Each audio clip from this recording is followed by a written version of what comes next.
If you see me get up during the show, it's just because I have to turn the fan on and off because I'm having terrible hot flashes. So, Oh, disgusting. all right, here we go. You know what I got, which I recommend?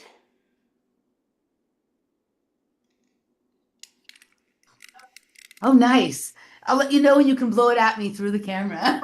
Are you feeling hot, Emily? Here you go. Is this helping?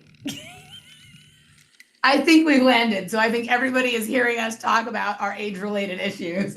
No, your age-related issues. I am timeless. You're the one who has the fan. I live in the desert. What can I tell you? Also, my air conditioning has been broken for the past month because the psycho who came to like maintain it broke it. And my landlords are like, I'm trying to explain to them, I'm like, there weren't any problems. I didn't even need it maintenance. And now it breaks all the time. And now there's a physical piece of it missing. And my landlords are like, what happened to that piece? And I'm like, ask your guy who keeps breaking it. Like, why would I break off a piece of something that I can't even reach and hide it from you? I can't cope when the air conditioning breaks, man. That's a no. That's a negative for me, man. It's really been a great, I mean, I never had air conditioning in LA, so it was just a reminder of like, okay, I don't necessarily need this. It's not that, it's like me like talking myself like this is totally fine, not a problem. Awesome. You're a better woman than I am. I just complain the whole time. I think I could do better. Like, I'm not talking about the extremities of too cold, but like if where I live, if the heater wasn't working in the winter, like I could make do with the blankets or the space heater or whatever. But if the air conditioning doesn't work in the summer, I'm going to the hotel. I have this weird, because I do not like heat. Like you like lay out in the sun and live in Texas. Like I don't like any of that. But I just got used to it from LA. Like no one I knew had air conditioning, and I just got used to like sweltering and taking a lot of cold showers. But in other news, when I got to the racquetball court today, there was blood everywhere, all Oh. over the walls, all over the floor, all over the glass. And I tried to play and I'm like, this is such a disgusting biohazard because when the ball touches the blood, then I touch it. And then we got the maintenance people to clean it. And then the court was too wet to play on it. So it was kind of a bummer that there was Like a what murder there. happened? Was Dexter there overnight or something? Like I think that someone like probably got hit with a racket and there was so much blood that they were like realized they probably had to go get stitches and just left. But it's weird to me that you wouldn't alert someone like, hey, I just bloodied up the whole court. it's so weird. Well, two things. Back real quick to the air conditioning thing. It depends where you live in LA, right? Like my mom lived in Ventura, which is a little north of LA, but she didn't have air conditioning at her house, and it was a little uncomfortable in the summer, but not too bad, right? And most of the rest of the year it was fine. And so there's some areas like by the beach in LA, or even at some mountainous areas, and you were living in the mountainous area where it's just not as bad as No, it it is was pretty south. gross in like in Hollywood, because old Hollywood, all the old buildings, no one has Yes. AC. Yeah, but you were a little up in the mountains, so it's probably a little cooler than down at ground level. But back to the blood thing. Yeah, that's it, like in tennis, if one of the players gets like a blister, something bleeding on them, they have to stop play until everything is cleaned up for the reason that you're talking about. There can't even be like a drop of blood on the court or anything like that, I right? think this is what happens when I work out at the rec center because like I've gone into the bathroom and there's like a shitty diaper open on the floor. Like it's just like I don't want to say like trash people, but part of me wants to say trash people, but I don't really believe that because I'm a rec center girl. But and afterwards I went up to the weight room and they had gymnastics on. And there was a team that was amazing. And I saw a girl do like a double pirouette on the beam low. Mhm. But explain to me what timeline they've slipped into because literally every single gymnast from all teams was wearing a face diaper.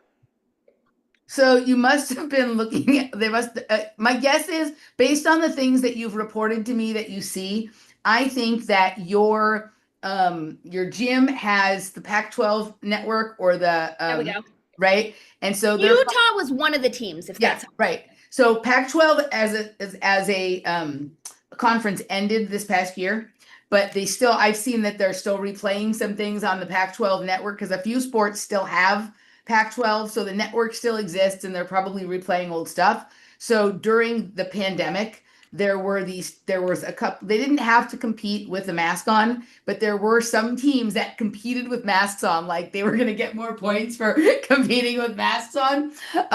Yes. So the turn that you're talking about is a wolf turn. It's called a wolf turn. And there's people who do singles, doubles, and triples. Where you're like down and one leg is bent in like a squat.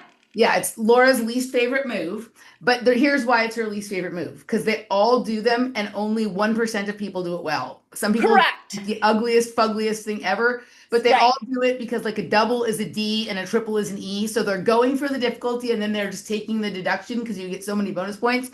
But like every time we watch gymnastics, Laura's just praying for the day that they outlaw the wolf turn for everyone except for Suni Lee.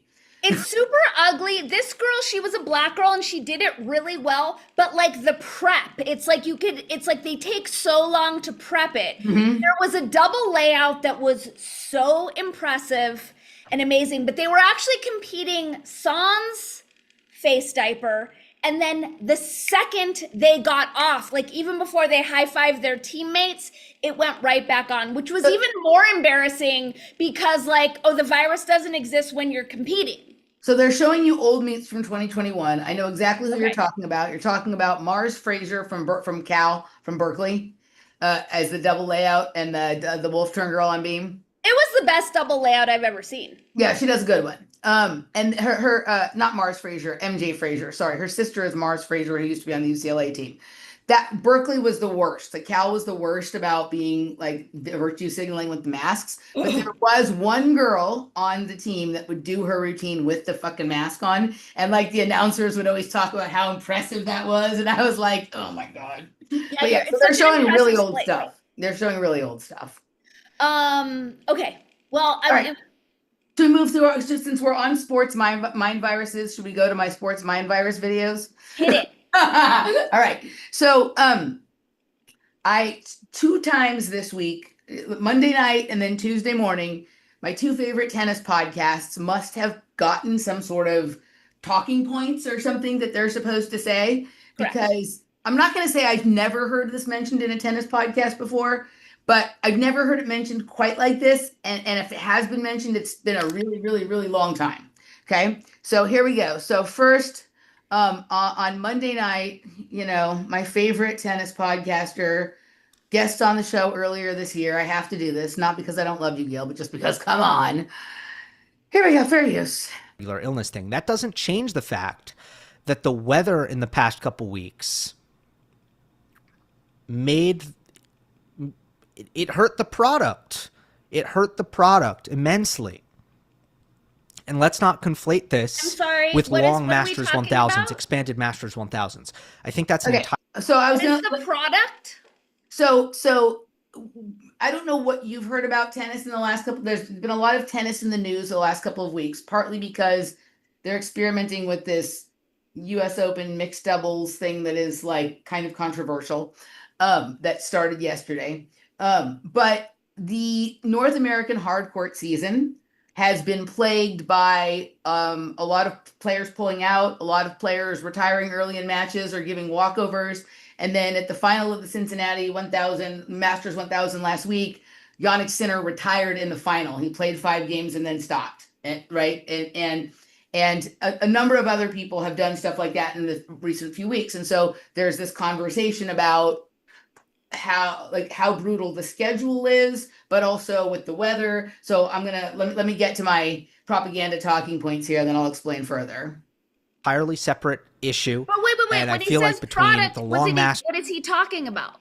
The tennis, the tennis event is the product. Like the weather is affecting the quality of the tennis match, the events. Does he always refer to it as the product? Well, he's trying to explain. There's a whole conversation going on about the production of the events in terms of the length of these new Masters 1000s and the decisions they're making as to like what time the matches are scheduled. So when you are a Masters 1000 and you're putting on an event where you're making millions of dollars, the event is the product. So that's what he's talking about. Got it. Masters and the mixed doubles event about to go down, like it's very easy to sort of like complaint this general blob of fan discontent and negativity that you may see on the interwebs and just create, you know, almost blend the issues. But let's actually separate them because it's worth separating them. The weather conditions in Cincinnati were abnormally oppressive this year. And it clearly crossed a threshold that exists between tennis getting so attritional that it hurts the entertainment value. In tennis, we like the attritional aspect of it. We love the 2012 Australian Open final. We love a gladiatorial effort in a long 5-setter with a lot of running. The physical aspect of the game. Like, that's one of the main things that people say, like, pickleball is missing, just for example. So, like, we actually like that. We want that. But there's clearly a threshold there that exists at a certain point where it just becomes like, oh, this is actually too far. And this is... Does his hair always look like this? Pretty much. I'm just curious to know, like, how one would even create this style. It's like he's wearing a baseball cap, but with his hair. Oh, that's actually interesting you say that because of a video about AI I have for later. So it's interesting that you say that because I haven't, now that I'm looking at it, it does look like there's a baseball cap and his hair doesn't usually look quite like that. Okay. He always has the same haircut. I was just answering based on he pretty much always looks the same, but you're right. You're like my chat GPT. You just lie to me. It doesn't even matter what I ask. I just lied. Okay, yes, continuing. Now becoming not enough about the tennis, too much about withstanding the conditions, and it actually takes away. And that's what happened this week in Cincinnati. But what are we supposed to do or say about it? Like, what's the solution? Because obviously, getting mad at the weather is one of the most futile things you could think of. You can possibly think of. The only conversation you can actually have, like if you want to talk about how do we look at this and talk about it as an issue with solutions, like the only way you can possibly do that without drastically altering the tennis calendar is to talk about climate change because I hate him. Obviously, and this is just verifiable fact. No, it isn't, liar. Summers are getting hotter and hotter and hotter and hotter by the year. Again, just verifiable fact. Okay, so I hate him. He's actually a really nice guy. He really he's not. He's a globalist shill. Well, he's not a globalist shill. He's a 26-year-old who works in tennis media. He's an announcer on the tennis channel and probably wants to keep his job.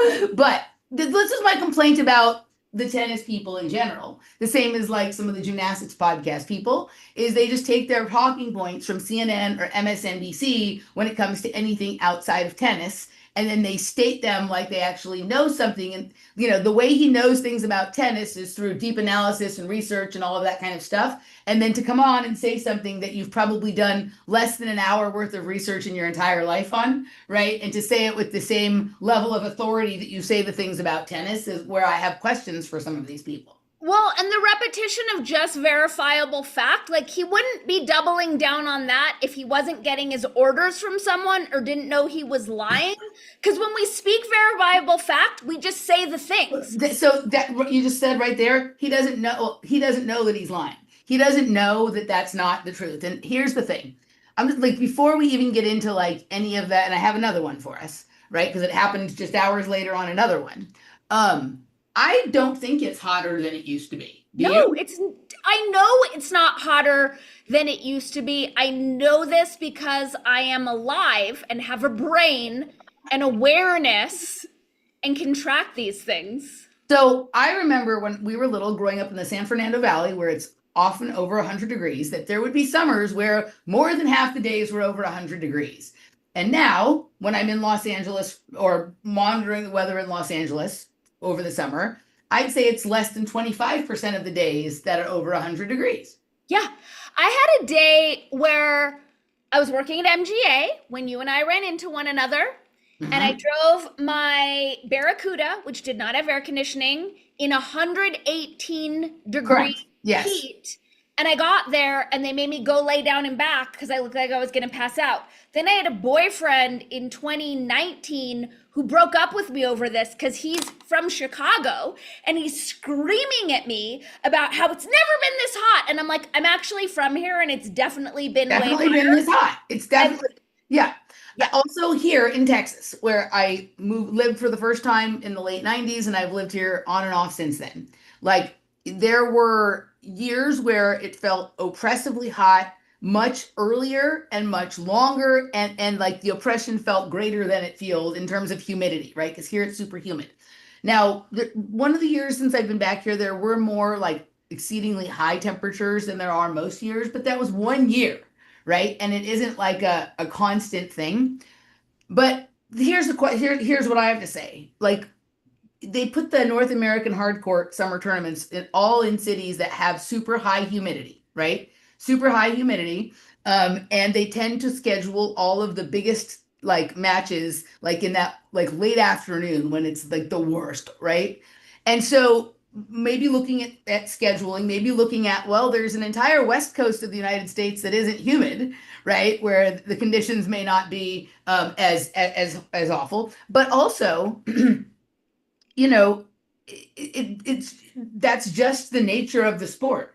Tennis has been played outside in the heat in the summertime since the beginning of tennis, right? And it's just part of the managing the whole thing. Every single sport that's played outside deals with this. There's no like, oh, we better do something about the sport because, it just doesn't, it's just wham, wham, wham, Okay, two things. One, when I did play tennis in high school, I used to pass out during tennis practice because it was so hot and the air quality was so bad. Number two, they're not going to move it to the West Coast or any place sane because it wouldn't allow them to complain about this and drive their lies. They're going to keep scheduling it in the hottest, least weather-friendly places so they could push this. And I'm sorry that you like Gil Gross, but he's really earned his name today. Oh, no, come on. Right. He's like, he's a youngin'. We've all. Why is that okay? He's propping up the globalist enslavement. He doesn't know that he's doing that. So he shouldn't be doing it. He shouldn't be telling us it's a verifiable fact when he can't verify it and he knows he's lying. He has no integrity. He doesn't know he's lying. He doesn't know he's lying. Then why is he saying it's a verifiable fact when it isn't? Because according to the people that he thinks provide the facts. So he's an order follower. I wouldn't go so far as an order follower, but when it comes to the like sort of the narratives that go along with whatever the sporting thing is, none of those people step out of line, right? Novak Djokovic steps out of line. You saw it happen. Pull up his channel again. Pull up his channel because I'm not okay with you giving him a pass. I saw he had 30-something thousand subscribers. Yeah, he deserves them. I'm not saying he doesn't for a lying shill. It's like every lying shill probably has something going for them. But how much damage is he doing? This is the first time. Here we go. 12,000 views, 16,000 views, 22,000 views. So he is lying to tens of thousands of people at the same time and cordoning them off into an enslavement narrative. How is this anything but a scumbag?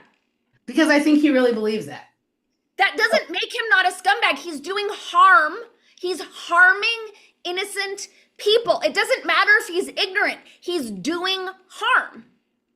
So I understand what you're saying, but a scumbag is someone who knows what the truth is and does the wrong thing anyway, in my opinion. So every nurse practitioner who shoved an arm into someone who died, they're not complicit. There's no karma. They shouldn't wake up to how badly they're treating their fellow humans by murdering them. Like, we just give everyone a pass for blathering. Well, I don't think the two things are equal, first of all. But no, I don't think that we should just give all those people a pass, right? But I'm sure that there have been times where I talked about things that I thought I knew for sure, and then I understood later that that wasn't the truth. And when I get a chance to go back and correct those things, I do. But I used to say, back in the day, like when my brother, like shortly after my brother had been, deleted in an unfortunate situation, I was very anti-gun for a period of time. right? And I went around saying a bunch of stuff that like now I think is ridiculous and nonsense. But were you saying it to tens of thousands of people, and God knows what he's saying when he's doing tennis commentary, and actually misleading? Well, when he does tennis commentary, they don't talk about that. Like that, he's not talking about that kind of stuff when he does tennis commentary, right? So I understand your point, but to me, the part that is weird about this is that it's never being discussed, right? And then it's discussed in this same frame on two different podcasts, sort of simultaneously, right? So that was kind of I understand your position. I've had enough interaction with him that like, I don't see him as the way you're creating him, but I also don't see him as perfect. And I also see if a lot of these people, we don't know what we don't know. So I leave room for people to grow and evolve, right? No, because he's hurting people now. He's serving the globalist agenda now. Why does he get a pass? Because he's young and dumb and has bad hair. I don't think he gets a pass.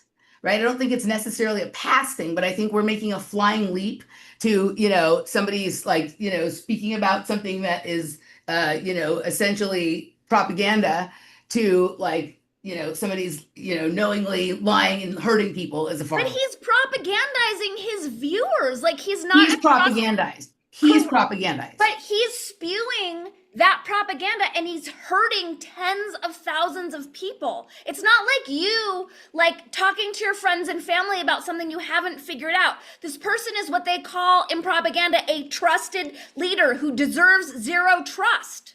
Well, I don't believe in any of those things about trusted leaders. I think everybody should always think for themselves. No, but what I'm saying is it's an established technique of taking someone who has a large audience and having them spew the dark agenda's talking points to serve the dark agenda. I don't think anyone is telling him what to say. I think he's saying that because that's what he honestly thinks. Now, the fact that why is he saying verifiable fact? For the same, like, when I used to think I knew everything, I used to say shit like that all the time, right? But my guess would be that according to the sources that he's been exposed to in his education and what he understands about the world, it's propaganda. You and I know that. But I think it's a far stretch to go the extra leap in this particular case. What is a far stretch? What's the extra leap? That he's being used to pass that propaganda around. This is just his own private podcast, and I think he's saying that because that's what he thinks. I hate him. Okay. I hate him. I regret having brought the clip. I thought we were going to have some laughs and whatever it is, But like I said, I don't think that's his intention. But I think it's interesting that this all of a sudden is a talking point in tennis. Like tennis has been hot in the summer for as long as I've watched it, and now it's the new talking point. Let's go to the next one so you can give someone who is a little bit more of what one would call a trusted source the same amount of ire. Here we go. All right, let's do one error, and then we can move on. But it's not really an error. John Wertheim is a journalist for 60 Minutes, Sports Illustrated, all those kinds of places. There we go. It's more just a talking point, which is he just even called it a talking point. You hear that? So he's the one who got the talking point. Okay. This 2025 is going to go down as the hottest year on record, overtaking 2024, which overtook 2023. This is not meant as a political statement. Planet's not getting cooler, and this has a big impact on tennis. I don't know if you saw Medvedev dunking his head in the ice bath in the ice bucket. We saw Arthur Rinderknech basically pass out on the court. Paolini joking, of course, but talked about how the ice sausages on her neck were a factor in her success. The ice vest. At a challenger event, I don't know if you saw, a player actually left the court and was subsequently defaulted for taking a shower in between sets. It was so hot he jumped in an ice shower. This is something tennis has to reckon with. It doesn't mean every event should be indoors, but I do feel like, in this age of climate change and global warming, we are asking athletes, and not just the athletes in their physical primes, but fans and chair umpires and ball kids. Climate is a real factor that I think tennis needs to confront, and whether that means later start times or whether that means some other, the Australia has that index. I do feel like this sport and perhaps this sport how much do they make singularly has a real issue with climate change that it probably needs to address itself. Did you hear that? Did you hear that? This issue, this sport in particular, has a real issue with climate change. That makes no sense whatsoever. What about people who actually work outside, like blue collar jobs? What about them? Can we talk about them? No, we have to talk about the millionaires who get paid way too much money to fling a ball and be propagandist shills. It annoys me. I hear you. So anyway, my point was just that interesting that these are the talking points and the idea that it uniquely affects tennis. I mean, people run marathons outside in the summer in the heat. They do triathlons and all of that other stuff. So I don't think it's a uniquely tennis. Well, it is because in the hierarchy of sports victimhood, tennis players exist at the top rung. They're the biggest. They're the most oppressedest of all athletes. The mostest oppressedest. Correct. That's a good title, most oppressedest. I like it. Most oppressedest. I have a shirt called Most Oppressedest. I like it. It's a good show title. Guess how many I've shouled? How many? I've shouled one to myself. To me. All right. Well, I hope everybody just enjoyed Dani and I's bickering. All right. So those are my climate change sports propaganda pieces for today. Where should we go next? I feel like I need to go curl up into a ball and cry after that. Like for me, it was on the humorous end, right? Like it was just like, but yeah. But I feel like what's missing is like understanding how we got here, where like a great portion of our population is under such devastating mind control. And it's because of assholes like this doing shit like this that we're in this mess. I mean, I think every asshole that's doing it had an asshole that did it to them, which is where they learned it. And it's a bad problem, right? We didn't. Huh? We don't do that. We were propagandized, but we don't propagandize our audiences. We're not doing that. The people who are doing it, like because most people aren't looking into all of these things for themselves, then someone said it, they heard it, now they're passing it on and whatever it is, right? No, we're not doing it. And I don't understand. Sometimes I don't know for myself if I'm trying to remember where for me, I never was really into this whole global warming, climate change thing because I used to even before I had all the knowledge about propaganda and whatever that I have now, I remember there would be times when they would talk about how bad the heat and the air was in Los Angeles. And I was like, no, it's fine. Because in Los Angeles, remember back in the days when smog was no problem, you couldn't breathe. And so to me, it was really weird how that wasn't happening anymore, but they were saying it was worse. Correct. And so for me, that one never, a lot of the political shit, I fell for it. That shit got under the tent with me for periods of time and I had to kind of unwind that. But the climate thing never made sense because of the fact that I grew up in the valley and had experienced the whole smog thing prior. So yeah. Exactly. Yeah.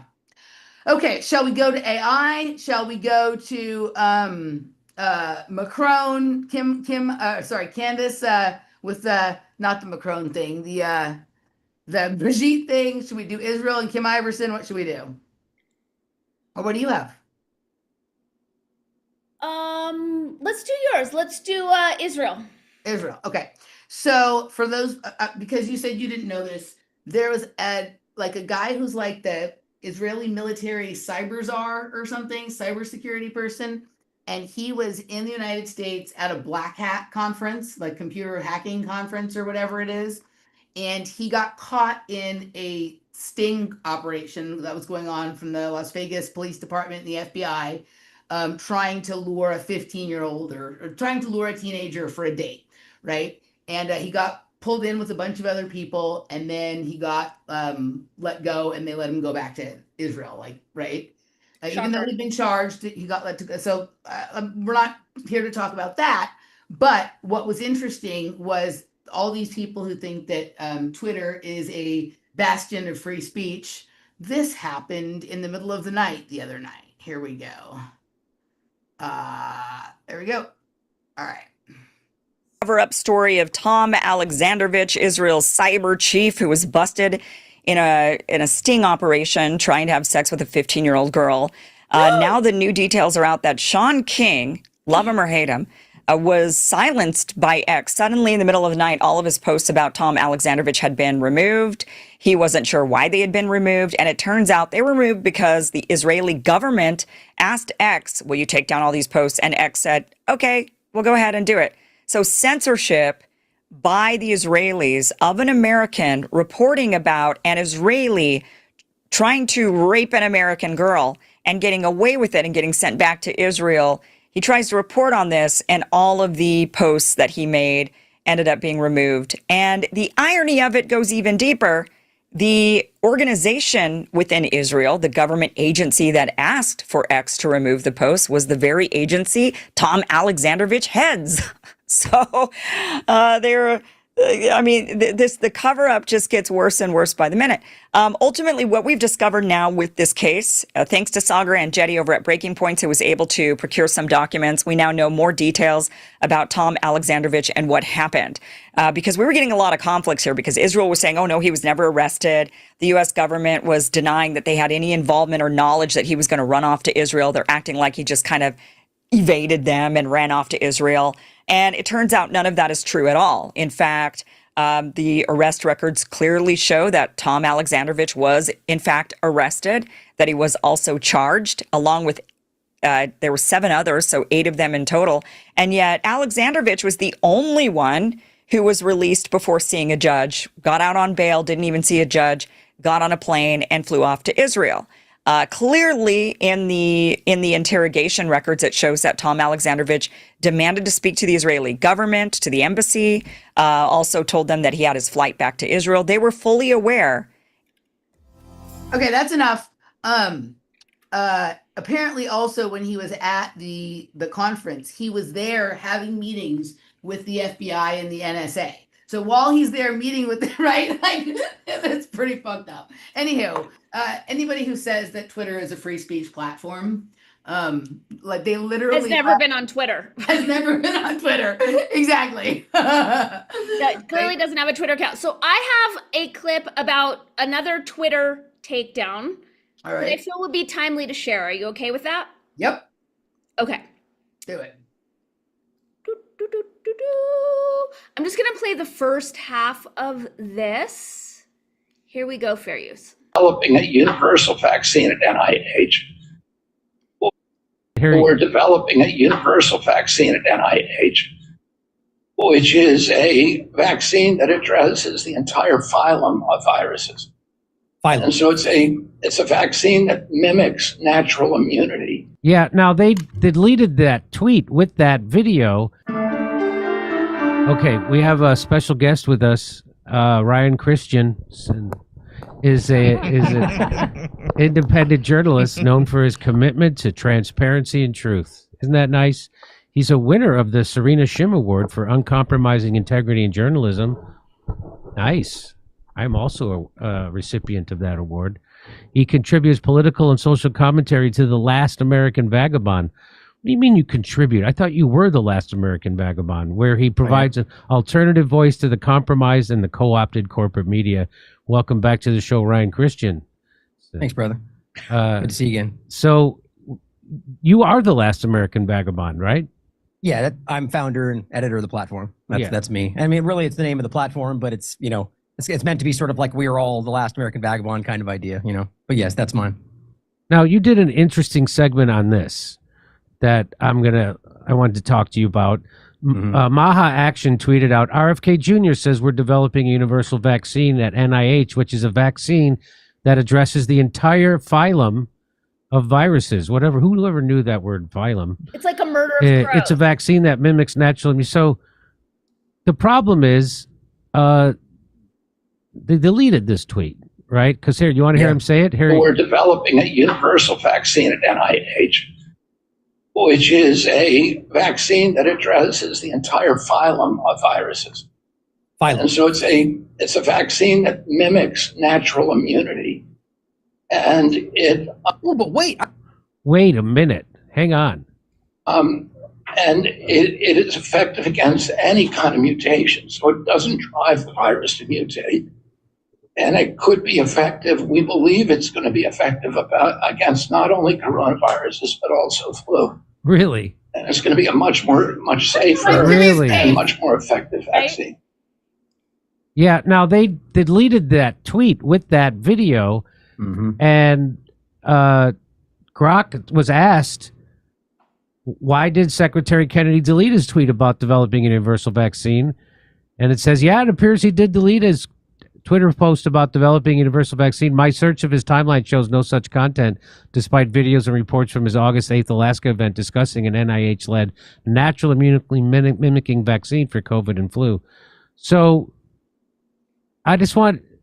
So you're on this story. Here's HHS NIH launched next generation universal vaccine platform for pandemic prone viruses. So what the hell is going on with this? First of all, what is this universal vaccine and why did they delete it, you think? Well, if you're a woman in your late 40s, 50s, or early 60s, you've probably noticed something frustrating. You don't feel like yourself anymore.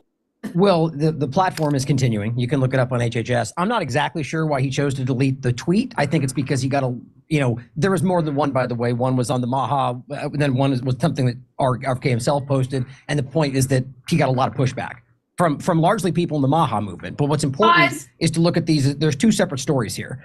Isn't it funny how he never deletes any of his sycophantic posts about Israel, even though he gets a lot of pushback for those? Correct. Yes. Continue. Okay.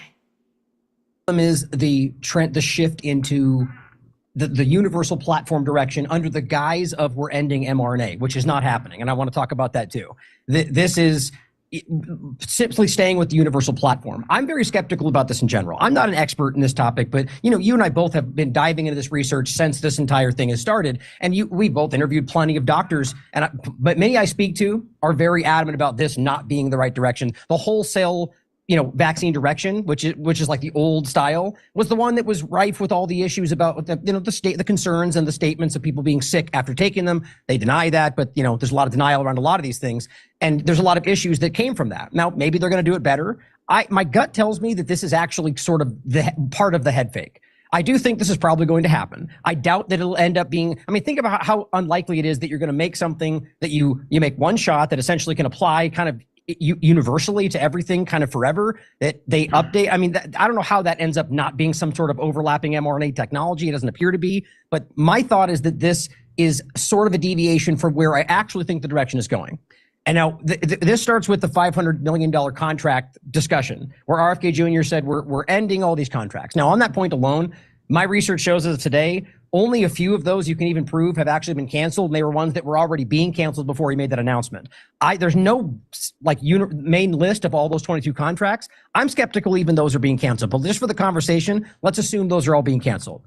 My important point is that HHS released a document that everybody basically selectively quoted. What it said was very clearly that they were ending these contracts and then winding down the direction for mRNA shots, but made clear that Arcturus and Amplitude Therapeutics would be allowed to continue the projects they already were, claiming there wouldn't be new ones. But if you look, the ones that they're both working on are all self-amplifying shots, bird flu, COVID-19, and all mRNA.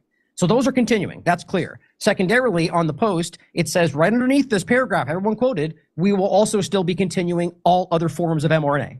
Food related, everything else. So my thought was like, okay, this feels very sort of like we're ending gain of function, but you read it and it was like they're totally not ending gain of function. They're in fact just focusing on the versions that they think they're going to be the world leaders in. That's exactly what it said. We're paraphrasing.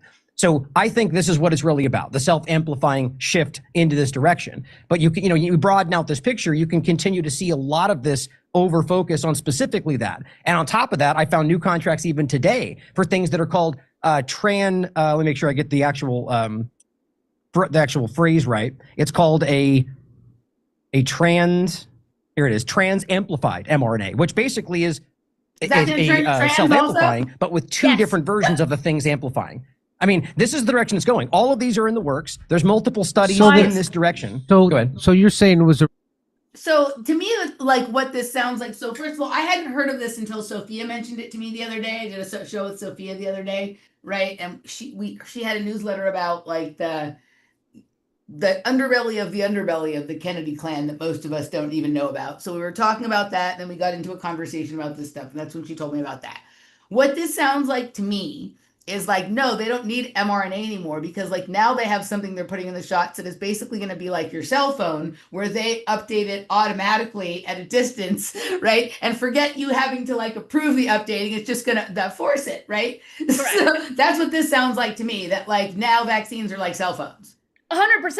Yeah. And I just want to call back. I know it gets annoying how often we say, we told you so, but going back to Children's Health Defense and Steve Kirsch saying, shh, about no virus, we can't have that conversation, and Malone and his newer, safer vaccine, which we've seen this coming. We've been calling it for years and years and years, and that seems to be what this is. Yeah. Right. I mean, it's never like, there is never a less. There's always just a more, a new, a different. There's never anything like, you know what, let's rewind to the point where things started to go awry, and you know, but even more important than that, there's never just like, everyone can do whatever they want, but none of this can be like part of a schedule or mandates or whatever it is. If people want to put crazy shit in their body, okay. Right. Yeah. But keep in mind that it's taxpayer dollars that are going into this. That's like, none of that should be allowed. Correct. And also the fact that RFK knows better. He knows. Okay, this is the case of what we were saying about Gil. This is a person who does know better, who is an expert on something, if for no other reason than he's done all the research and he sues all the people. He's getting up there being a scumbag, knowingly lying to people who he knows trust him. That like that's to me, that's the evil propagandist right there, right? I mean, it's gross. He should be embarrassed. I agree, he should be embarrassed. So I'm just curious, just thought experiment, devil's advocate. The rando brown shirt who was working for the Third Reich, who was just trying to feed his family and do his job, and didn't know that when he walked the, you know, friendly Jewish man into the thing that turned out to be an oven, that he was committing murder. Does that guy get a pass? Yeah, no, like, because that, like, if you put someone in an oven, if you're at all a conscious person and you put them in an oven, like, that's no good. So there can't be any, it's not like, oh, I thought someone was going to bake a beautiful sourdough bread out of you and everything would be fine, or whatever it is. Right?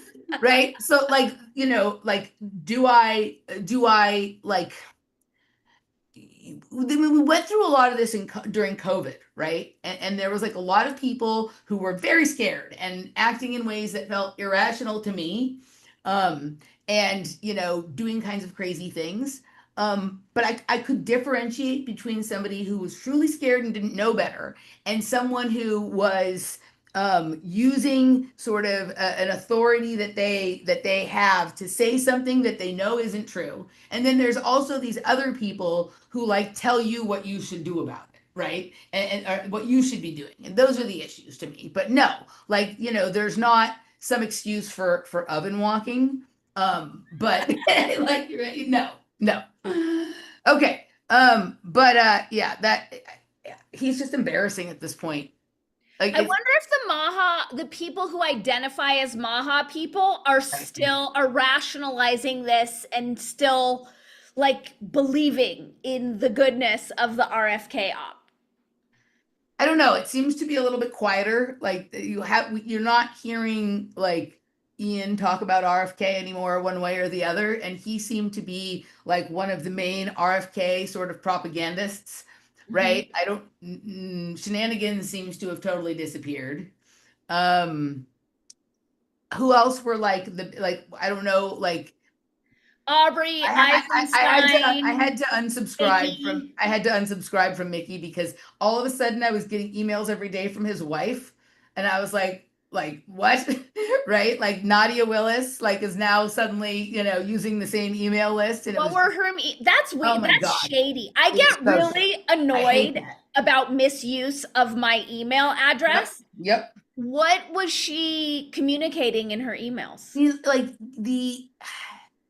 I don't mean, I want to try and say this as nicely as possible. You know, when someone who's a big media star suddenly decides to try and involve their significant other who isn't a big media star and tries to create like a lane for them that is really like butterflies and flowers and has nothing to do with anything. Correct. It was like that. It was just like positive sayings and coming together and you know, like comments on parents, just like nothing that like, I mean, the only reason I was even still on Mickey's thing was to monitor for bullshit. But then when that started happening, it's kind of like if all of a sudden, like my sister just decided she could, I gave you my sister your phone number and she just is starting to send you texts about whatever she thinks is important. And you know, and but my sister, no. Yeah. No. Even if it's a friend, Right. like even if it were you, if you added me to your email list, I would unsubscribe so fast and part of me would hate you for doing it. Yeah. I don't have an email list for me. Like whatever, when you send things out on Patreon or locals, like it goes to the people who subscribe. But the fact that people appreciate my content and have chosen to support me, I don't think that means I'm now able to sell my health coaching to them, or you know, invite them to my birthday party or whatever the fuck it is, right? Yeah. So, all right. RFK is just, it's become like so embarrassing now. But it's none of it is surprising. No, but it's gone more embarrassing than I ever thought it would. Really? Yeah. I didn't think he would last this long. I thought he'd be gone by now. I thought they would have gotten rid of him on some level, right? Really? Yeah. I think it'll probably get more embarrassing. Oh, I'm 100% certain. Now I'm like, in for a dime, in for a dollar. We're going all the way to the bottom on this one. Right? We would be wise to thank an Undestroyer for his generous super chat. Thank you so much. Thank you, Undestroyer. Staying tough, staying on it. Way to go, you two. Thank you, an Undestroyer. Greatly appreciated. All right. Looks like we got lots of friends in the chat room this evening. Hello, everybody. Okay. Where should we go next? I have an AI clip. You have an AI clip. And I have Candace Owens clip. And what do you have left? Let's do your AI and then we'll go into my AI. All right. Okay. So this one is kind of lengthy and we can kind of stop it. You're going to get the point pretty quickly, but some of the details that get gone into are interesting because they seem to have more technical know-how on some levels than you and I do. Fair use. I'm going to play a good portion of this, but all in their interest. So here we go. 2 videos and tell me if you see the difference between them. Given to Fly, that's one of your riffs. Mm-hmm. That has such a unique groove to it. What are you playing on the guitar during that? Well, I don't even, honestly, I have to tune it. What is the tuning of it? It's Dadgad. Okay.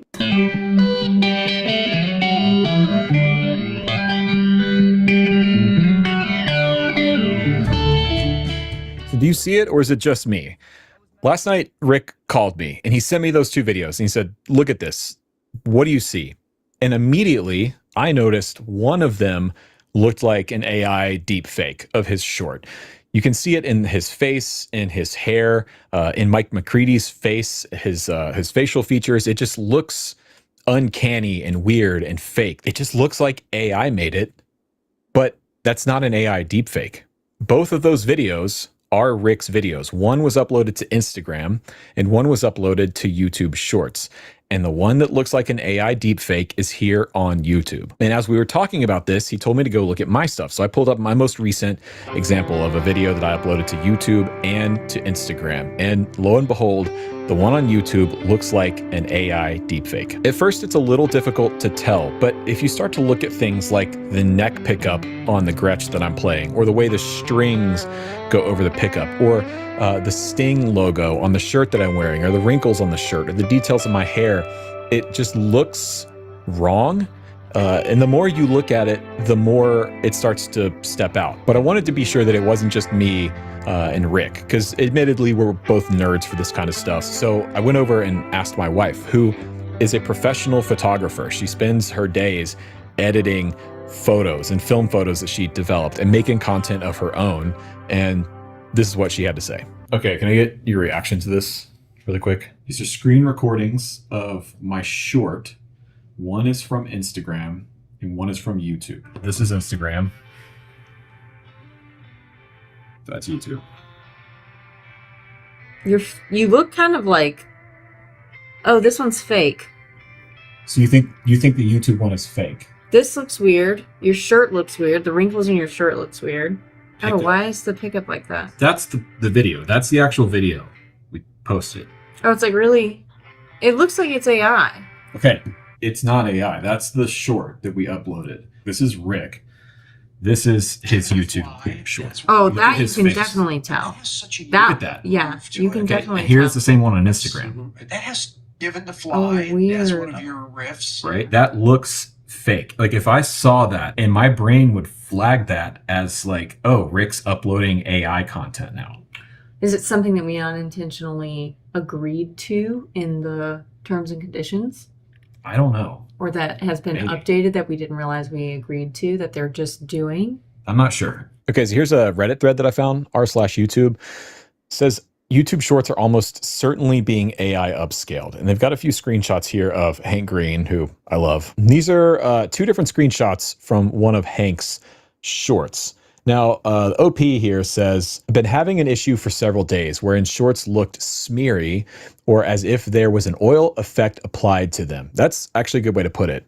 It's like an oil painting sort of look. I couldn't figure out what was different, but I just realized today that it's very likely some form of AI upscaling being applied to the videos. For instance, here's Hank Green from a normal looking short that I took a screenshot of earlier. And here he is less than 12 hours later. Now, you may not immediately see it, but if you scroll down in the post here, they did some excellent work where they took different screenshots at different resolutions and compared them to the original. So the original is here in the bottom center. And when you look at Hank's ear, you can clearly see that there's some kind of AI upscaling going on, especially on this upscaled 1080p. Now, this person says both of these screenshots were taken of the same frame on the same day in the same browsing session and at the same resolution settings. I genuinely thought I was losing my mind until I arrived at this conclusion. It's very clear to see what appears to be up.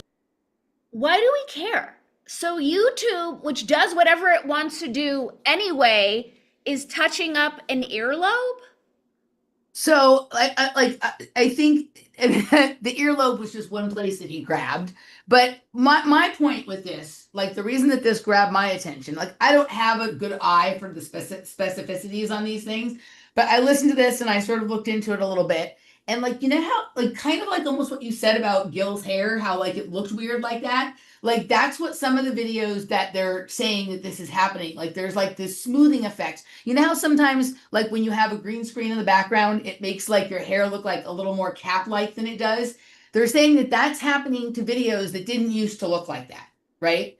And he gets into in a little while the reasons, like some possible reasons why they could be doing that. And in my, do you want like we can listen for a few minutes? I can just tell you, like he's wondering if they're somehow figuring out that like doing that saves on bandwidth or data or whatever it is, as opposed to like regular high definition film or whatever. And so they're doing that on the shorts and, you know, maybe they think people aren't going to notice. In my mind, it's like, no, let's start blurring the lines between content that are actually people making videos and content that is completely AI generated. And one way to do that is to just take real people and tweak them 5 or 10% and a little more over time and a little more over time until you get to the place that it's harder to tell the difference between a deep fake or an AI and a real person. Okay, I mean, it just doesn't like, it's YouTube. It's like Facebook. It's like we cannot be shocked at them doing scuzzy shit. Oh, I'm not shocked. With AI, with data. I just hadn't heard this one before. But I guess the reason why I'm super underwhelmed is because he's just talking about basically it's like using the filter feature on Zoom. Like it's not, I'm not seeing evidence unless he goes into this of like changing actual content. No, there's no change of content, right? But if the point is, like, if they're doing that to save data, then they should just say, when you upload your short, right, that this data may be upscaled in order to save on blah, blah, blah. How do we know that they didn't say that? We don't know that. They get into that in the video. But we don't have to continue listening. But if the point is to start blurring the lines so that people can't tell, because think about like how many just straight up AI channels have shown up on YouTube over the last couple of months that like, you know, just have these lengthy things produced that are obviously AI, but some people are listening to them and thinking, oh, this is great information or whatever it is, right? But if the idea is to blur those lines, it's kind of like The Congress. Did you ever see that movie, The Congress? I did, upon your prodding. Do you know why? Because when you ask me to watch a movie, I do that for you.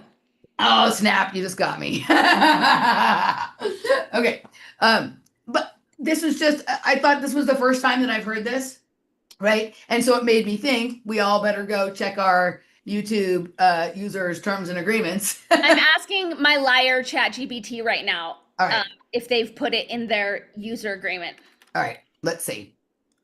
Let's see if we can elicit a truth from the liar.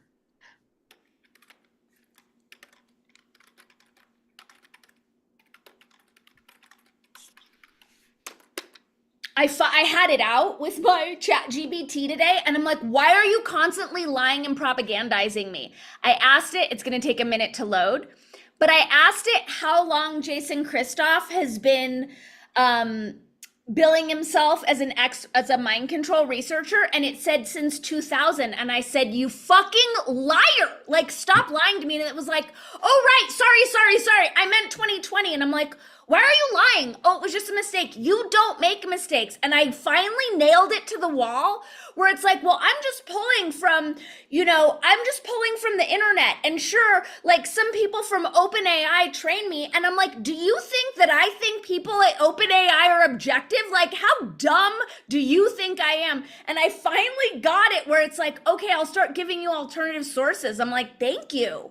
Well, this is like, doesn't it kind of like destroy the whole purpose of AI if it's prone to make not only the same amount of mistakes that we make, but more?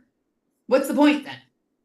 Because it's for stupid people. I know, but according to them, it's like this can do things more efficiently than regular people can, right? That's the story that they tell us about how it's right. But if it can't even give you, like, if you can figure it out in one question and answer section, and you can find all these places that it's either lying or getting it wrong. In the case of AI, whether it's lying or getting it wrong doesn't matter. The answer is wrong.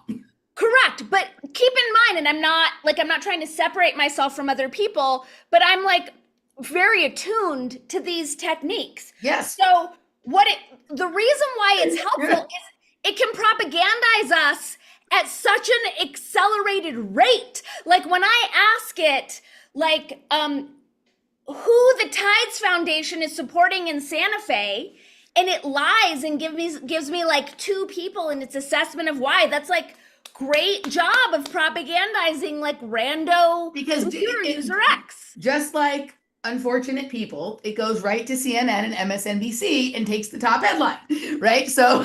But it denies that there are all media content creators on the web that it could also be amalgamating from. That's where it pisses me off. Because those are not trusted authoritative voices. Remember that term? Trusted authoritative voices. Yes.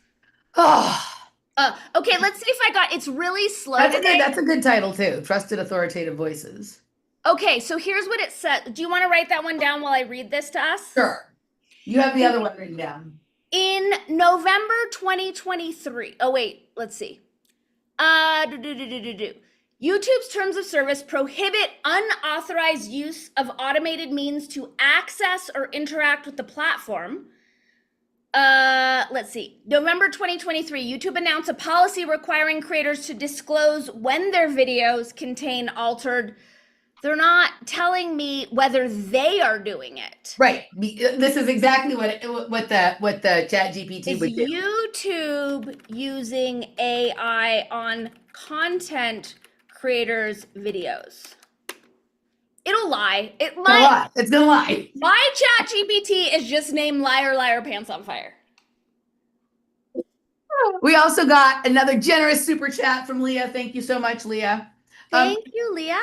And Exalted Earth, yes, I agree with you. This this sort of like 1% at a time adjusting of our aesthetic preferences and what we're used to seeing and things like that. Like that's the most dangerous shit, right? Like if they all of a sudden put like Mickey Mouse ears on the guy, everybody would be like, what the fuck? But if you just change something little tiny bit at a time, people either won't notice or even over time come to think that they like how that looks. Right? Like I think it's no different from the cosmetic surgery trend that's like stealing our elders for us. And all of a sudden we think it's normal for people to have like really tight faces and really weird necks. And now like all these like weird chicks that have always been pretty who now just look like an entirely different pretty chick and they're claiming they're the same person. I'm just like, what? Have you seen Lindsay Lohan this week? So Lindsay Lohan and Christina Aguilera are no longer recognizable as themselves at all. This came up pretty big time in one of Nish and I's shows a few weeks ago. We showed a bunch of these people, and then I saw Lindsay Lohan after that, right? But I haven't seen Christina Aguilera. Let me pull up Lindsay Lohan, and then we'll pull up Christina. They actually both look like the same person at this point. Well, that's remember when that started happening with nose jobs a couple of years ago? Where it was like, okay, so this is Lindsay Lohan now, right? It's like, huh, what? Okay, Wait, so will you share? Yeah, this is Lindsay Lohan. She used to be so cute. Oh God, it's so sad. It's so bad. She used to be so cute. Right. Okay, so I haven't seen the Christina Aguilera. Let's look at that. Wait, go down. Wait, can you go back? Sure. So this one at the bottom, so I guess it would be your left, the one right to the right of that. That looks like the new Christina Aguilera. All right, I'm gonna go find Christina Aguilera and then we can check it out. Christina Aguilera, there we go. Okay. Look at that. On the left, that's fucking girl. Oh right? Yeah, that's crazy, dude. I don't even know who that person is anymore. That is wild. She was so cute here. Look how cute she was. It's not even the same person. Not the same person. This is I mean, there's so many. This is the fucking Congress. This is the fucking Congress shit. Right? Okay, so let me see if what liar. Oh, one more thing I wanted to say. I just remembered this because I had another window open that I opened while RFK was talking about the entire phylum of fucking viruses, right? Phylum. I wrote that down as a show title, Phylum of Viruses. I like that one. When like in elementary school, when we were learning like the different like genuses and species and like within all of that, murder of crows called the phylum. And when he was talking about phylum, I just remembered. I'm like, I heard something like I heard my teacher's voice from like 5th grade say phylum chordata, right? So I looked up phylum chordata, and phylum chordata is like the this, right? So that's I was like. I've never heard that spoken about in relation to viruses before, so it was funny to hear that. But yeah, that's a crazy idea that like the entire sort of category can be evenly affected by this one thing. It's just like, huh? Yeah, because it's an operating system. It's like my computer. Anyone can use it. Yeah. Yeah, like I can run Spotify and I can run Word. Yeah. Okay, so here is what Liar ChatGPT says. Yes, YouTube employs artificial intelligence in various aspects of content creation and moderation. One is called Dream Screen, an experimental feature for shorts that allows creators to generate AI backgrounds. That's not what we're talking about. See, it's not going to answer me. Right. I've got a nasty, bitchy little version.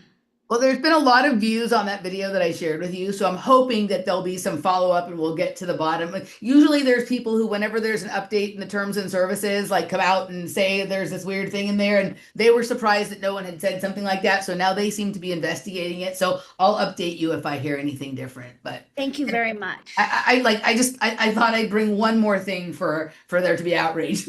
You know what so I have an AI one, and then I do want to do my woke mind virus one. They're both on Instagram. Okay. Which is a little awkward in terms of the when they start. Always so hard to. What I just do is when I have it all ready, then I just go back and I hit reload, and then it starts from the beginning. Okay, that's what I'll do. Okay, so this is the one we will get to in a second, and we will reload her. And lives in Here we go. Okay. Fair use. Damn it. Real danger that we're facing, and Signal is clocking this pretty closely, of the introduction of this sort of notion of agentic AI into our devices and lives, in part because what we're doing is giving so much control to these systems that are going to need access to data. So if you read the kind of, you read the marketing on this, the value add is something like, can look up a concert, book a ticket, schedule it in your calendar, and message all your friends that it's booked, right? And so we can just put our brain in a jar because the thing is doing that and we don't have to touch it, right? And so what would it need to do that? Well, it would need access to our browser, an ability to drive that. It would need our credit card information to pay for the tickets. It would need access to our calendar, everything we're doing, everyone we're meeting. It would need access to Signal to open and send that message to our friends. And it would need to be able to drive that across our entire system with something that looks like root permission. Accessing every single one of those databases, probably in the clear, because there's no model to do that encrypted. And if we're talking about a sufficiently powerful model, AI model that's powering that, there's no way that's happening on device, even though on device isn't a prophylactic, isn't going to really solve a lot of those issues. That's almost certainly being sent to a cloud server where it's being processed and sent back. So there's a profound issue with security and privacy that is haunting this sort of hype around agents, and that is ultimately threatening to break the blood-brain barrier between the application layer and the OS layer by conjoining all of these separate services, muddying their data, and doing things like undermining the privacy of your Signal messages because, hey, the agent's got to get in, the agent's got to text your friends, the agent's got to pull the data out of your text and got to summarize that so that, again, your brain can sit in a jar and you're not doing any of that yourself. You're doing something else. So I think we need to be really careful. You know, when I think about the immediate concerns, not simply the history of AI and the fact that it's, you know, predicated on this larger surveillance model, there's a real issue right now of the undermining that AI systems are poised to do in these privacy and security guarantees in the name of this sort of, you know, magic genie bot that's going to take care of the exigencies of life. I think there's a real... Some video with her has come through my feed a couple of times in the last 2 days, and I didn't click on it because when I looked at her, I thought, oh, that looks like an AI bot to me. I love her. I want her to be my best friend. Well, I actually appreciate what she had to say, and I think... put your brain in a jar is also a show title, or your brain can sit in a jar, put your brain in, I think she said it both ways. She said, so you can put your brain in a jar or your brain can sit in a jar. I like those. You just call it brain jar. Brain jar. There we go. That's a good one. Brain jar. Yeah. That was like the most coherent thing that I've ever heard the head of a tech company say. Right. And I really liked her hair as well. It's fun. And Peter Thiel should take speaking lessons from her. Right? She was so well spoken. But wait, I just saw this. Michael Charlie said his gym now requires bringing one's cell phone to access entry to the gym. I'm the asshole complaining at everyone at the gym on their freaking phones. I'm like, why do you need your phone in the gym? Just work out. Yeah, I don't like things where you have to bring your phone to get in. Like, I don't like to, like, it's my preference. It's fucked up because of like the dumb Uber shit. But I always like to just print my ticket out to parties on paper so I didn't have to have my phone bouncing around in my pants while I'm trying to get down, dude. Right? That's the only way I'll do it. It's a major buzzkill when you have like your phone swinging around in your pocket, dude. I feel like we need to be a lot more exacting in how we talk about these things. It's not a phone, it's a surveillance device. And we are the ones who willingly choose to bring our little NSA surveillance buddy with us wherever we go. So I am encouraging everyone listening to leave your surveillance device at home in your microwave. There we go. All right. Friendly service reminder, service announcement, right? Yes. Planetary service announcement. Can I do my woke mind virus one real quick? Yes, let's just stay on Instagram while we're there. Okay, and apologies for the exterior noise. Apparently there's going to be lightning. Okay. I know it is very exciting. Here we go, fair use. Personality, and even eye color. I'm going to try to... I don't think you've seen the American Eagle ad yet that was so controversial. I haven't. Here we go. Parents to offspring. often determining traits like hair color, personality, and even eye color. My jeans are blue. Sydney Sweeney, Casper Keynes. Should we be surprised that a company whose name is literally American Eagle is making fascist propaganda like this? Probably not, but it's still really shocking. Like, a blonde-haired, blue-eyed white woman is talking about her good genes. Like, that is Nazi propaganda. Of course we're used to this kind of commentary by now, but I think it's time to look at it from a different angle. What we've been calling woke for years isn't just a punitive or annoying response to injustice, it's a pathological cognitive profile. This is what I think is happening. What we often see in people like this influencer is something called hypermentalization, or the tendency to assign complex, hidden motives or symbolic meaning where there very likely isn't any. Hypermentalization doesn't just happen randomly, it tends to cluster around certain psychological traits and clinical profiles. It shows up in borderline personality disorder, where emotional instability and intolerance for ambiguity lead people to fill in gaps with imagined betrayal or harm. It could also show up in paranoid personality structures, where everything is read as hidden threat. It's not awareness, it's suspicion, and for these people it's experienced as insight. You also see it in vulnerable narcissism, where individuals elevate themselves morally by positioning as the wounded. They project hostility onto others to maintain their own victim status and use that as a kind of moral leverage. And even those with high neuroticism or social anxiety can fall into this pattern, constantly scanning for judgment or exclusion and interpreting neutral cues as threats. And in some high-functioning autistic individuals, it takes a different form. While autism usually involves under-mentalizing or hypomentalization, some develop rigid and over-analytical habits to navigate social complexity, and that can lead to over-interpreting or hypermentalization, not driven by emotion but by compensatory logic. What unites all of these is a low tolerance for ambiguity and a reflex to fill in the blanks with moral suspicion, and symbolic gestures become ideological threats, aesthetic choices become evidence. And this mindset isn't just cognitively distorted, it's structurally incoherent. It collapses under its own contradictions. People like this influencer tend to fuse to identity labels with such intensity that any challenge feels like violence, yet they feel entitled to judge, moralize, and project meaning onto others, especially based on identity. And you see that clearly in the commentary in the video. Genes are passed down from parents to offspring, often determined. So, Emily, since this is the first time you've seen the ad that caused so much controversy, are you recognizing the Nazi propaganda? It's so stupid. The whole thing is just so stupid. I just don't like American Eagle because I think it's a stupid name. Like, I don't like shops that have that kind of name, not because I think it never makes me think of fascism. It just makes me think it's like probably too country and Western for me or something like that, right? I thought it was just like cheap for like young people. I don't know. Forever 21. I've never been in there. I've seen it in the mall, and it's always been like, yeah, nah. Okay, but he gave us some great possible titles. Pathological cognitive profile. I love it. Symbolic gestures and identity fusion. But I like the pathological cognitive profile. It was a pretty good one, right?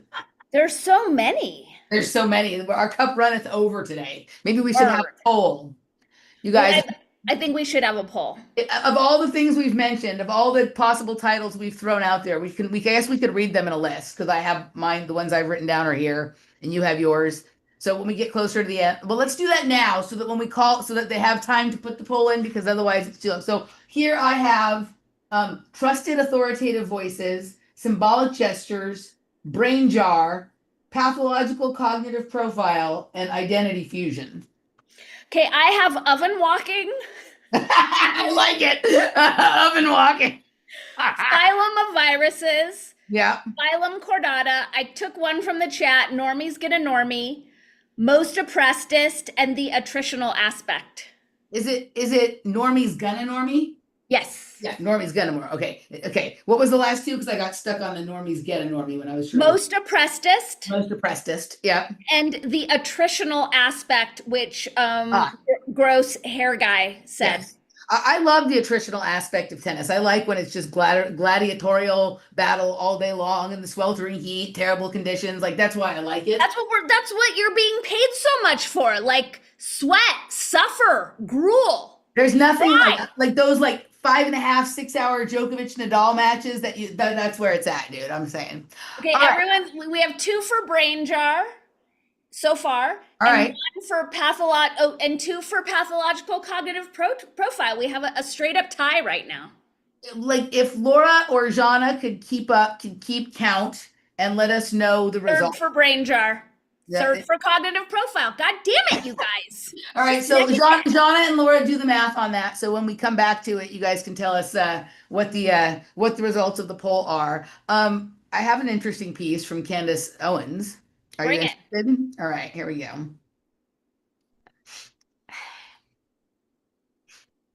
Say my name.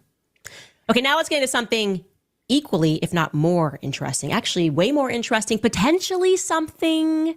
Okay, it's a potentially something. Let's not get ahead of ourselves. I'm only presenting this because we want more. Potentially something is a good name too. I like potentially something. And now we've already gone over the fact that she has pictures of herself on her computer. Does she also have a picture of herself on her travel mug? Yes, she does. Okay, very good. It's hard to tell if it's Candace Owens or Michael Jackson, but I see the word Candace, and so I know it's her. Okay, here we go. Okay. Information, and this has been an open investigation. Like I said, it would be a closed investigation if they themselves could answer these questions, but they can't because privacy. Yeah. Oh, man, come on. What are these little figurines here? They're brown bears. Brown bear puzzle. Well, are they brown bears or brown shirts? Are they oven walking? Are they bear walking? Just to recap before we get to this photo. The trail of Jean-Michel Trogneux runs completely cold just before 1970, okay? So I'm going to go back to that timeline. For those who haven't followed along, according to Candace's research or whatever, Brigitte Macron is really Jean-Michel Trogneux. There you go. All right. Presented throughout our Becoming Brigitte series, because you probably need a little bit of a refresh here. Here we go.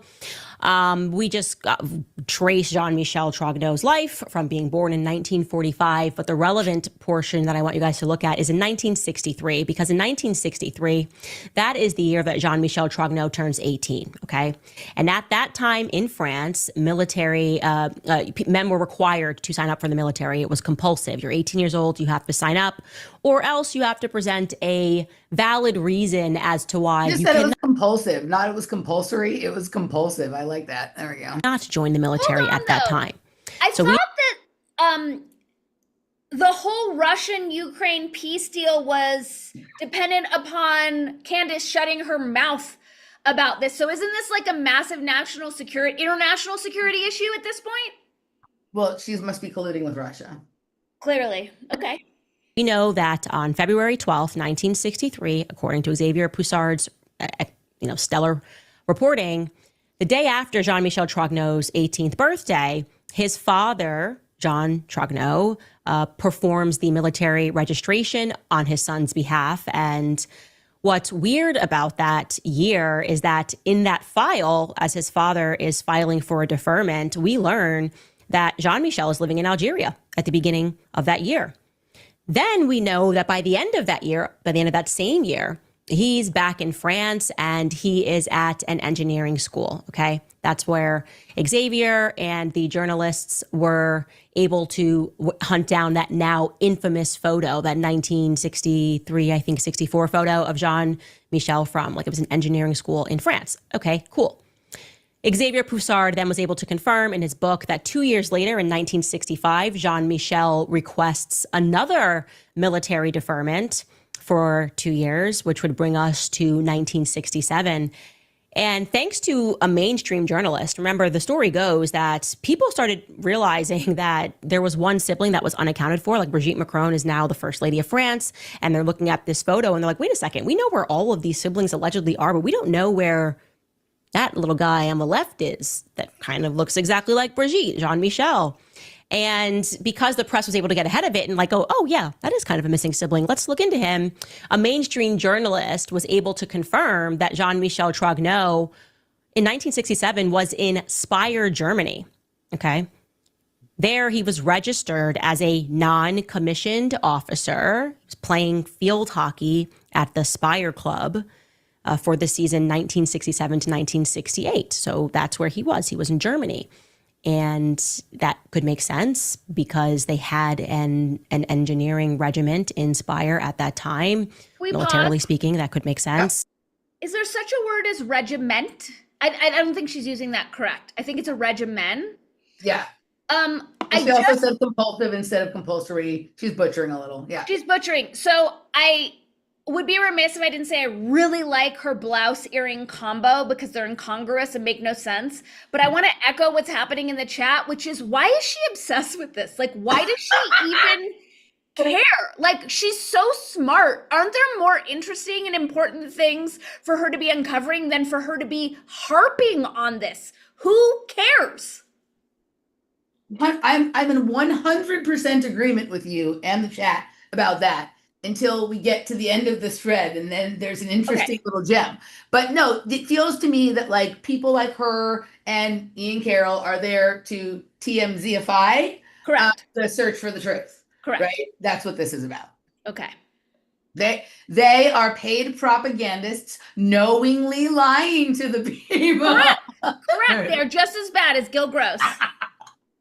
Okay, they're worse. But then, after 1967, 1968, the trail runs cold. We don't know what happened to Jean-Michel Trogneau through documentation, but what we do know is that Xavier Poussard has tried to access his military file further. And we know that that military file was not closed until 1981. Okay, so Xavier Poussard went to them and said, I would like to look at this file. It's been a very long time, obviously, just see what this guy was up to for these years. And the military said, no dice, you cannot have it. And their reasons was that it would reveal private medical information. So it was a privacy concern. There's private medical information here. You cannot have it. Okay. So the broader question, which we have had since the beginning of the series, is what the heck was Jean-Michel doing for the military throughout those years, right? What was he doing from 1968 to 1981 for the military? And what's interesting is that we know for a fact that Brigitte Macron... You're going to love this part right here, too. It's pretty funny. ...claims throughout that time, if we can put her anywhere, that she was in America for the moon landing. Again, this was before this entire scandal broke, so she was maybe saying too much, but that's definitely interesting and would be something that we would want to ask her under oath. She told a journalist back in 2021, here's the headline, okay, so you can check it out yourself, and the headline here is Brigitte Macron is nostalgic for her American youth. I was there when Armstrong walked on the moon. Like on the moon? Yeah, here's the direct. That's what it sounded like to me at first. I'm like, she was on the moon. I mean, sorry, she was on the set. She was in the Lookout Mountain Laboratory with Stanley Kubrick. And, right. Which is, as we get down to the end of this, sure, that's entirely possible. But that sounded pretty funny. I was there when Armstrong walked on the moon. Wow. From that article, it reads, again, this is Brigitte giving the statement, translated from French. She said, "This is the country where I went the most when I was a teenager," she said during her interview with Alba Ventura. "I was there when Armstrong set the step on the moon. I experienced this with the Americans." Okay, that's very interesting. So she is saying that on July 20th, 1969, she experienced that moment with Americans. Oh, man. I love that it cut to a toilet. Right? So I have another title suggestion for us. Yeah. Tranny on the moon. Tranny on the moon. Right? Tranny on the moon. All right. I they'll probably give you a strike for the title. Whatever. Sorry, I don't want to get you a strike. The head of state is saying, the wife of the head of state is saying that after everything that she's gone through, she has this affinity with America. She also says elsewhere in the article, "I've been through this with the Americans," referring to the moon landing, and says, quote, "I have memories, and the memories of adolescence are those that remain in our hearts." Okay. You love America. Well, America loves you back. If you could tell us what you were doing here, where you were celebrating that, who exactly you were with when you were celebrating that.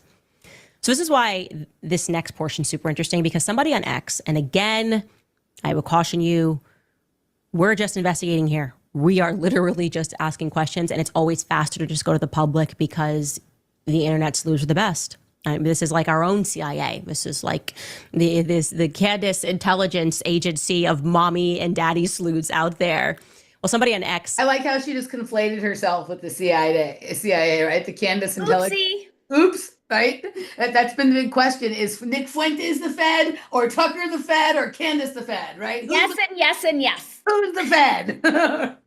Got my attention when they alleged that they saw someone that they were convinced resembled Jean-Michel Trogneau in a documentary that they were watching regarding the Stanford University prison experiment. Okay, here's a tweet, just so you know. I didn't make this up. This is the tweet. I was watching the TV show about the Stanford. I mean, that is crazy how much that looks like Brigitte Macron.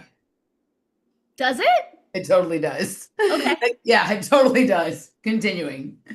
Prison Experiment Episode 1 shows a side profile of this young man.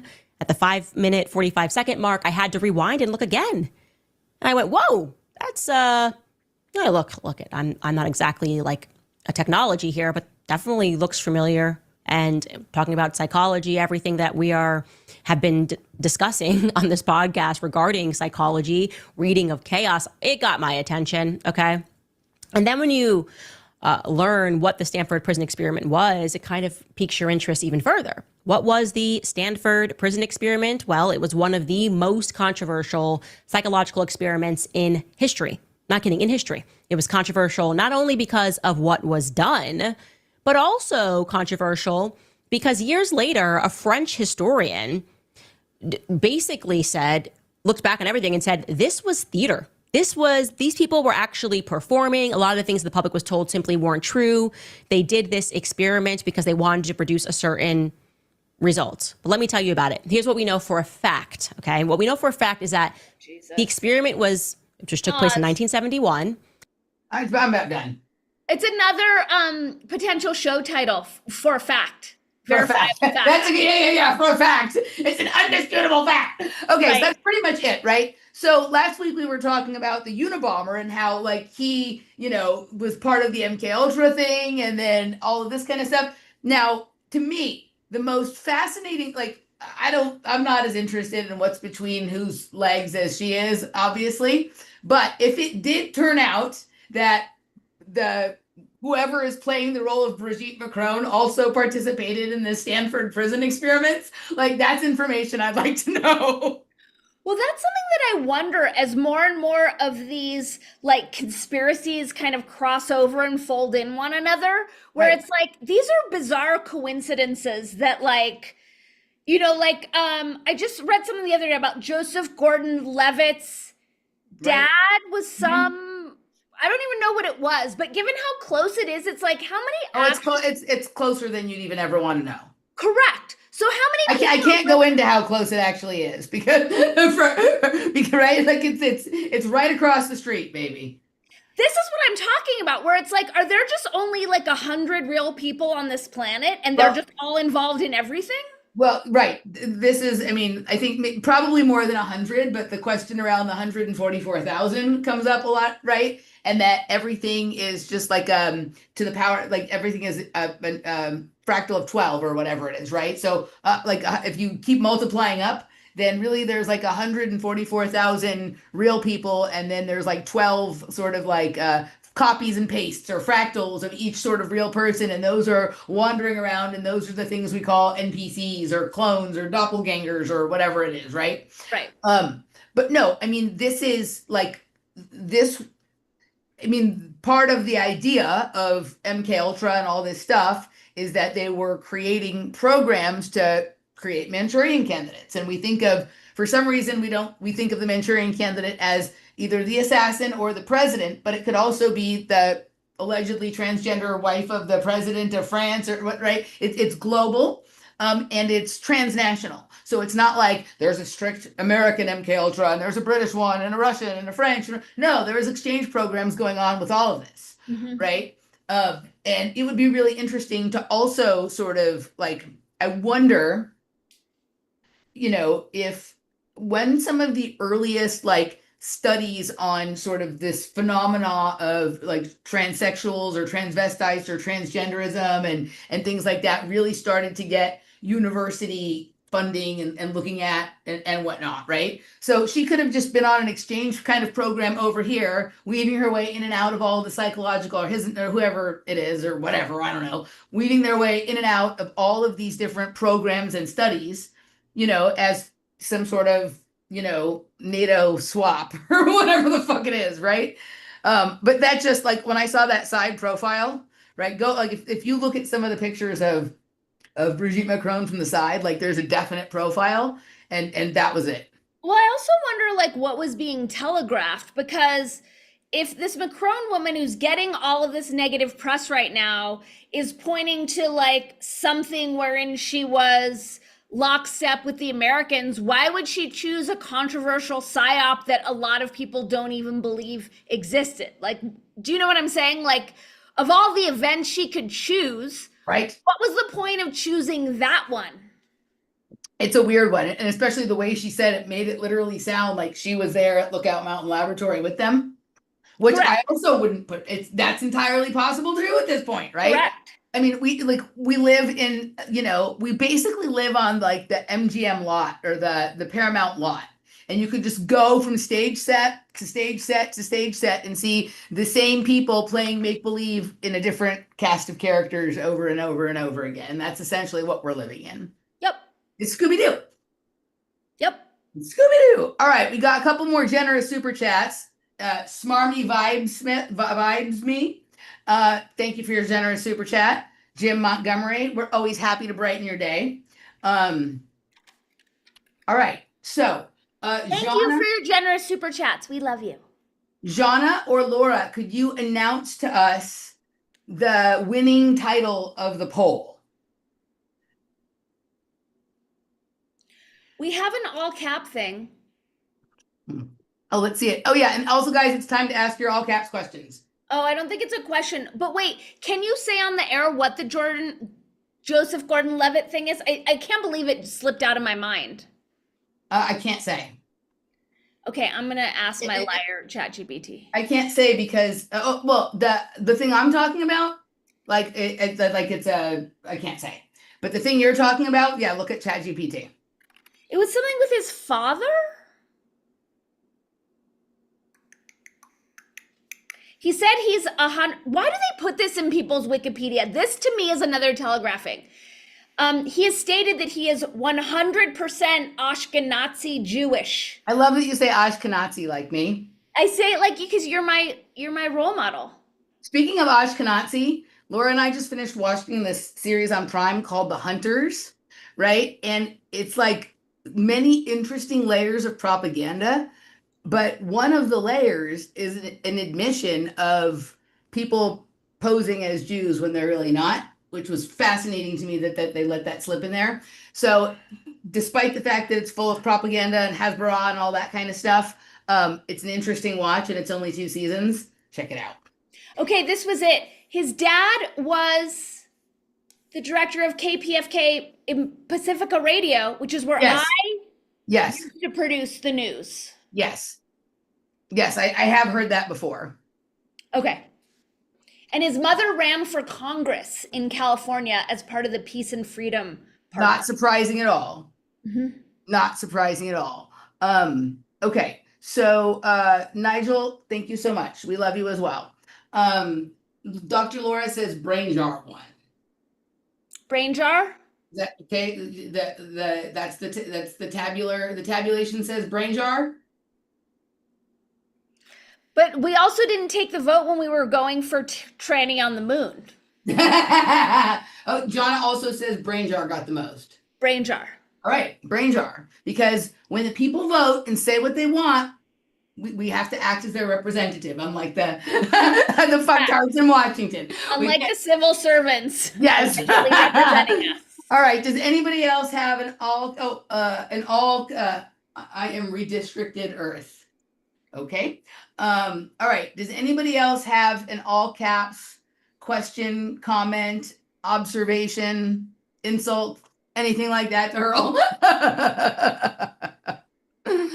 All right. I think we're done. I think we're done. All right, kids. It's been a blast. Nothing like a good old Dani and Emily knockdown, drag out. Jew fight. Yenta fight. Yenta fight. There we go. All right, guys. We will see you next time.